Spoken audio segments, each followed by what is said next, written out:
Oke guys, pada kesempatan kali ini gue akan seri 6 gunung di Jawa Barat favorit untuk para pendaki. Oke. Tanah Pasundan dianugerahi begitu banyak keindahan alam oleh Yang Maha Kuasa. Dilewati Gunung Merapi aktif maupun tidak aktif, membawa keberkahan tersendiri bagi warga Jawa Barat. Kita langsung aja. Nomor 1 atau yang pertama, Gunung Cermai. Gunung yang berada di wilayah 3 kabupaten, yaitu Kabupaten Cirebon, Kabupaten Kuningan, dan Kabupaten Majalengka. Termasuk ke dalam kawasan Taman Nasional Gunung Cermai. Memiliki ketinggian 3078 mdpl dan merupakan gunung tertinggi di Jawa Barat. Gunung ini memiliki 2 kawah. Kawah pertama beradius 400 meter yang terpotong oleh kawah kedua yang berada di timur dengan radius 600 meter. Selain itu juga terdapat sebuah goa yang diberi nama Gua Walet yang terbentuk dari adanya letusan pada zaman dahulu. Terdapat 3 jalur pendakian yang bisa dilalui untuk mencapai titik tertinggi dari gunung ini. Jalur pertama dari Majalengka, jalur kedua dari Palutungan, dan yang terakhir melalui Linggarjati. Tiap-tiap jalur menyimpan sensasi tersendiri bagi para pendaki. Namun yang paling banyak dilewati yaitu jalur Linggarjati, memiliki jalur berat dan terjal sehingga menantang bagi para pendaki. Yang kedua, Gunung Pangrango dan Gunung Gede. Dengan ketinggian 3019 mdpl, Gunung Pangrango menjadi gunung tertinggi kedua di Jawa Barat. Terletak percis bersebelahan dengan Gunung Gede, yaitu 2958 mdpl dan masih berada di dalam satu kawasan Taman Nasional Gunung Gede Pangrango. Berada di 3 wilayah, Kabupaten Cianjur, Bogor, dan Sukabumi, membuat gunung ini menjadi favorit para penikmat dan pecinta alam. Selain itu juga jaraknya cukup berdekatan dengan ibu kota Jakarta. Karena menjadi langganan, para pendaki diperlakukan sistem booking 3-30 hari sebelum pendakian. Jumlah pendaki pun dibatasi untuk meminimalkan kerusakan ekosistem yang terjadi akibat ulah yang disengaja maupun tidak disengaja. Daripada pendaki 300 pendaki bagi yang mulai jalur Cibodas, 200 pendaki yang melewati jalur Gunung Putri, dan 100 pendaki yang melewati jalur Salabintana. Jalur Cibodas dan jalur Gunung Putri merupakan jalur yang sering dipakai para pendaki karena mudahnya akses menuju tempat ini. Banyak penginapan dan rumah makan yang bisa menjadi bekal pada saat pendakian. Sedangkan jalur Salabintana karena diminati oleh para pendaki karena sulitnya aset transportasi yang susah dan lebih jauh. Jadi jalur Salabintana ini kurang diminati oleh para pendaki. Selain itu, waktu pendakian memakan waktu cukup lama serta dibutuhkan fisik yang prima untuk melewati jalur ini. Medan yang berat dan berlumpur menjadi salah satu kendala melewati jalur ini. belum lagi banyak pacet atau lintah. Yang ketiga, Gunung Cikuray.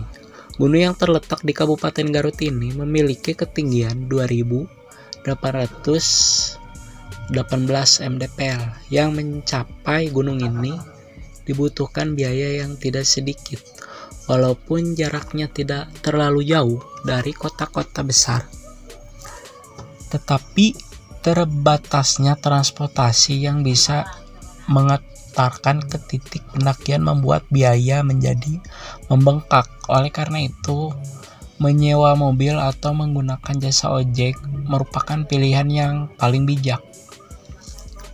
Untuk mencapai gunung ini dapat dicapai melalui kota Garut. Perjalanan dilanjutkan ke titik awal pendakian merupakan stasiun Pancar TV. Untuk menuju tempat ini, para pendaki bisa memulai desa Babakan Loak, lalu mengarah ke desa Cisumur, berlanjut ke desa Mekarsari, dan sampai di titik awal pendakian stasiun Pemancar TV. Jika ingin memakai kendaraan umum, kita bisa memakai angkutan kota yang menuju Kecamatan Cilau, lalu turun ke daerah Sukamulya atau Cigarungsang. Setelah turun di daerah ini, kita akan menemukan sebuah pos yang dimiliki oleh perkebunan. Untuk administrasi, kita diwajibkan untuk mengisi buku tamu dan membayar sebesar Rp2.000 per orang. Yang keempat, Gunung Papandayan.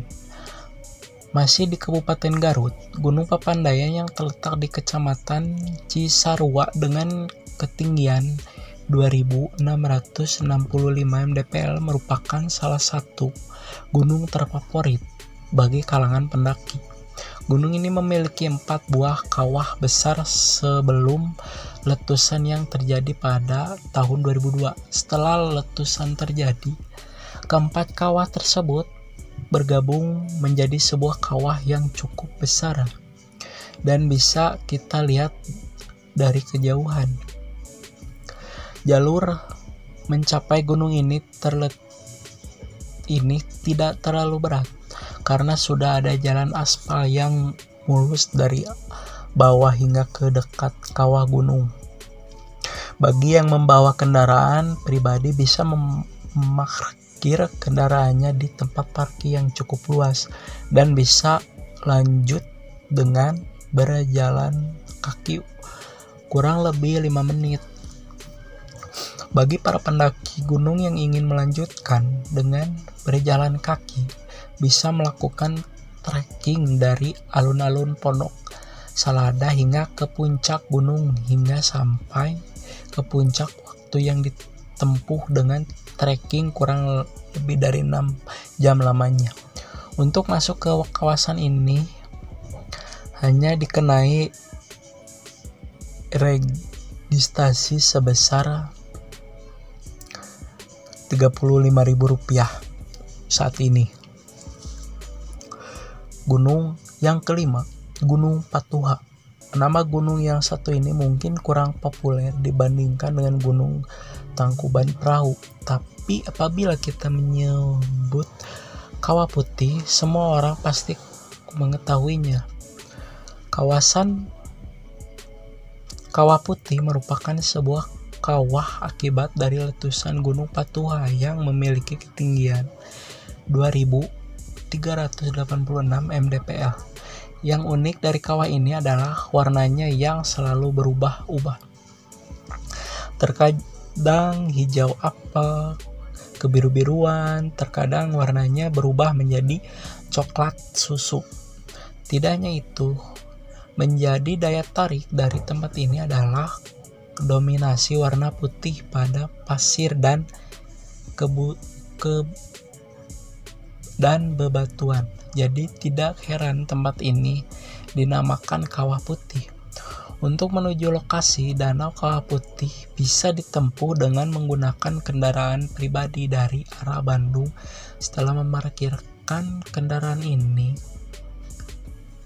di tempat parkir yang cukup luas, kita bisa melanjutkan dengan berjalan kaki sejauh 7 km dari objek wisata. Panceling melewati jalan setapak yang kelilingi hutan alam yang masih asri. Yang keenam, Gunung Puntang merupakan salah satu gunung yang cukup terkenal di daerah Bandung dengan ketinggian 2264 mdpl. Terletak di daerah Pangalengan, memiliki banyak kegiatan alam yang bisa dilakukan di sini seperti hiking, camping, dan outbound. Untuk masuk ke bumi perkemahan itu harus masuk 1 km melalui jalur perkemahan. Dari perkemahan ini kita bisa melihat tebing Gunung Puntang dan yang curam. Terdapat 2 pos registrasi di Gunung Puntang. Pos pertama melalui pos perhutani yang ada di kenai biaya masuk terjangkau. Sedangkan pos PPGI Anda tidak akan dikenai biaya atau free. Oke, segitu aja sharing gue. Ya beberapa minggu ini gue nggak ngevlog gitu ya, dikarenakan banyak sekali kendala, apalagi sekarang kondisi ya badan gue lagi gak enak. Mungkin ya kedepannya ya gue usahain gimana caranya ya gue ngevlog lagi gitu untuk menghibur teman-teman. Oke, bye bye.